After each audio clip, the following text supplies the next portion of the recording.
Hello అండి, అందరికీ good morning. అందరూ ఎలా ఉన్నారు? బాగున్నారా? మేమైతే బాగానే ఉన్నామండి. ఈరోజు వచ్చేసి మార్కెట్ అయితే వెళ్ళాము.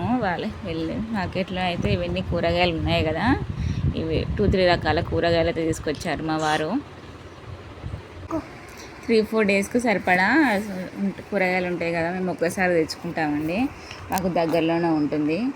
ఎట్లాగో ఫ్రిడ్జ్లో స్టోర్ చేసుకుంటాం కాబట్టి అట్లానే తీసుకొచ్చుకుంటాము.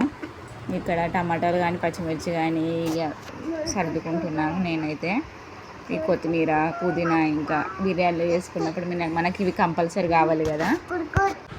ఇవైతే నేను చిన్న బాక్సుల్లో అయితే పెట్టుకున్నాను. కొత్తిమీర, పుదీనా ఇవైతే మనకు ఇవి ఆకుకూర ఉంటాయి కదా, మనకు కవర్లో పెట్టుకుంటున్నాను. ఎందుకంటే అది ఇక్కడ పట్టదు కదా, అందుకని కవర్లోనే ప్యాక్ చేసుకుంటున్నా. ఇంకా స్నానం చేసుకున్న తర్వాత పూజకైతే పువ్వులు తీసుకొచ్చుకుంటున్నాను. మా ఇంటి దగ్గరనైతే లొకేషన్ ఇలా ఉంటుంది. గ్రేప్స్ చెట్టు ఉంటుందండి. దానికైతే గ్రేప్స్ మంచిగా పూస్తాయి. సీజనల్ రాదు, కానీ ఈ ఎండాకాలంలోనైతే ఎక్కువనే కాస్తాయి. ఇప్పుడైతే కచ్చా ఉన్నాయి. ఇంట్లో పూజ అయితే అయిన తర్వాత నేను తులసి కోట దగ్గరికి అయితే పూజ చేసుకుంటున్నాను. పువ్వులు పెట్టుకొని పసుపు కుంకుమలతో అలంకరించుకున్న తర్వాత నేను ధూపదీపం అయితే పెట్టాను. ఎందుకో ఇలా చేసుకుంటే ప్రశాంతంగా ఉంటుందండి, అందుకే నాకు ఇష్టము, అందుకే ఇలా చేస్తాను.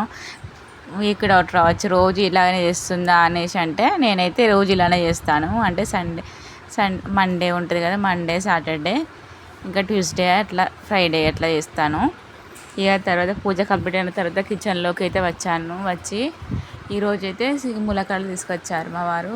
ములక్కాడ సాంబార్ అయితే ప్రిపేర్ చేస్తున్నా.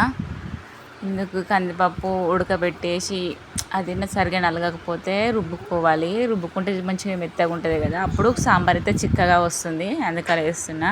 టిఫిన్ అయితే మిల్లెట్స్లో జొన్నలు ఉంటాయి కదా, జొన్నలతో పట్టించిన గట్కా ఉంటుందండి, అది ప్రిపేర్ చేస్తున్నా. ఇంట్లో వాళ్ళకైతే ఇది చాలా ఇష్టం. ఇది పెరుగు, ఉప్పు కలుపుకొని ఇంకా సాంబార్ వేసుకొని తింటే బాగుంటుంది. మీరు కూడా ట్రై చేయండి, ఎందుకంటే ఇది ఎనర్జీ కదా. టిఫిన్ తింటానులో ఏమి ఉండదండి, అందుకే అప్పుడప్పుడు ఇలా కూడా చేస్తాము. సాంబార్ అయితే ఇలా ఉడుకుతుంది. ఇలా ఉడుకుతున్నప్పుడు అయితే సాంబార్ పొడి వేసుకొని పోపు వేసుకుంటే మనకు సాంబార్ అయితే రెడీ అయింది. ఇక మా వాళ్ళైతే గట్టిగా తినే ప్రాసెస్లో ఉన్నారు. వీళ్ళకైతే చాలా ఇష్టం ఇది. అన్నం లేకుండా తింటారు, కానీ గట్క అంటే ఇష్టంగా తినేస్తారు. గట్కైనా ఏదైనా అన్నం కాకుండా ఏదైనా ఇష్టంగానే తింటారు. ఇక వీడు తినమంటే ఉప్పుతోని ఆడుతున్నాడు. మరో ముగ్గు చూడలేదు ఇవాళ, ఒకసారి చూసేయండి. అంటే ఈరోజు వ్లాగ్ సబ్స్క్రైబ్ చేయండి.